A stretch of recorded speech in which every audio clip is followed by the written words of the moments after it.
সবুজ পাসপোর্ট নিয়ে যান না কোথাও, কোনো ইজ্জত পান কিনে দেখেন।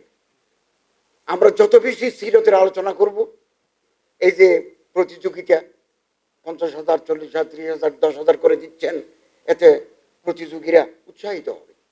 আমি আপনাদের আহ্বান জানাবো, সিরতের এই আদর্শ, রসুল্লাহ রাষ্ট্র সংস্কারের ধারণা, হজরতের মদিনার 10 বছরের জিন্দেগি, মক্কার 13 বছরের জিন্দেগি আমরা জনগণের কাছে পৌঁছাই। আমাদের হৃদয় আলোকিত হবে, আমাদের অন্তরের কালিমা সংকীর্ণতা বিদূরিত হয়ে যাবে সিরতের আলোচনার মাধ্যমে। ইউরোপে একটা গবেষণা হয়েছে, রসুলের আদর্শ পৃথিবীর কোন কোন দেশে বেশি আচরিত হয়, পালন করে কোন দেশে। 30-এর ভিতরে মুসলমানের কোনো দেশ নাই, কোন দেশ নাই। সৌদি আরবের নাম তো অনেক নিচে, অনেক নিচে। আমাদের দেশে পৃথিবীতে মানুষ আছে কত? 850 কোটি। দেশ আছে কত? 200। আমরা আছি কত? 18-19 কোটি। এত নিকৃষ্ট জাতি পৃথিবীর বুকে আর নাই। কথা শুনতে খারাপ লাগবে। সবুজ পাসপোর্ট নিয়ে যান না কোথাও, কোনো ইজ্জত পান কিনে দেখেন। আমরা যখন ক্ষমতায় ছিলাম আমাদের তো লাল পাসপোর্ট ছিল, কূটনৈতিক পাসপোর্ট। সৌদি আরবে গেলেও আমরা নর্মালিটি বের হতাম না, আমাদের জন্য ভিআইপি কাউন্টার। পৃথিবীর বহু দেশে গেলে ভিসা লাগে না। সবুজটা নিয়েও গেছি তো, এখন তো সবুজ নিছি, আগেও সবুজ ছিল, মাঝখানে লাল হয়েছে। কোন দেশে ইজ্জত নাই, কোন দেশ। মার্কিন যুক্তরাষ্ট্র, আপনি তুরস্কে যান, তুরস্কে 3 বার দাওয়াত পেয়ে যেতে পারি নাই। ভিসার জন্য দিলে 21 দিন কর্মঘণ্টা লাগবে, কর্মদিন লাগবে, এগুলো করতে সেমিনার চলে যায়। আর আমার ছেলে আমেরিকা ইউনিভার্সিটিতে পড়ে, তার মার্কিন ভিসা আছে, সে ইস্তাম্বুলে যাবে, 4 দিন থাকবে। অনলাইনে আবেদন করার 1 মিনিটের ভিতরে রিপোর্ট আসলো, your visa has been issued.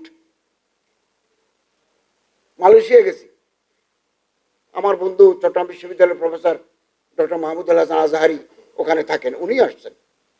আমার নিয়ে গেল সিপিয়াগুলির ভিতরে, আমি বাংলাদেশি, আমার পাসপোর্ট সবুজ।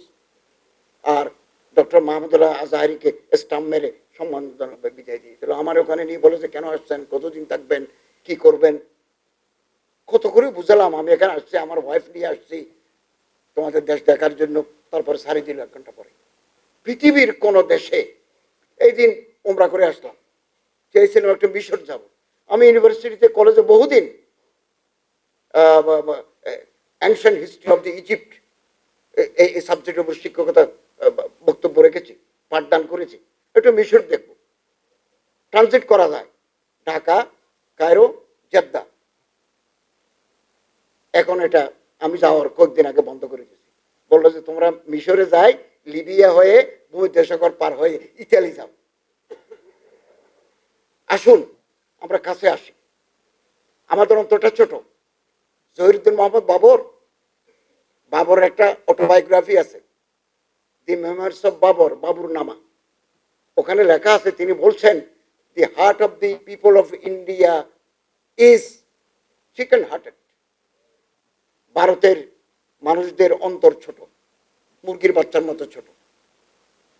দে have no room in their heart to accommodate others.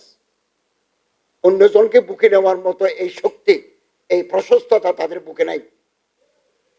তারা জুদা হতে চায়। এক পরিবারে ভাই বেরাদর মিলে এক হাঁড়িতে রান্না করে খেলে কি অনাবিল আনন্দ পাওয়া যায়, ভারতের জনগণ জানে না। ফুলের প্রতি তাদের আকর্ষণ নাই। 16 শতাব্দীতে লিখছে যেটা, 16 শতাব্দী। অর্থাৎ আসুন আমরা অন্তরকে বড় করি। আমরা দোষ দেখব না, আমরা মানুষের গুণ দেখব। যে দেশের মাটিতে শহীদের রক্ত পড়ে, যে দেশের কবরস্থানে শহীদ শুয়ে থাকে, ওই দেশে সিরাতের আদর্শে রাষ্ট্র প্রতিষ্ঠা সময়ের ব্যাপার মাত্র।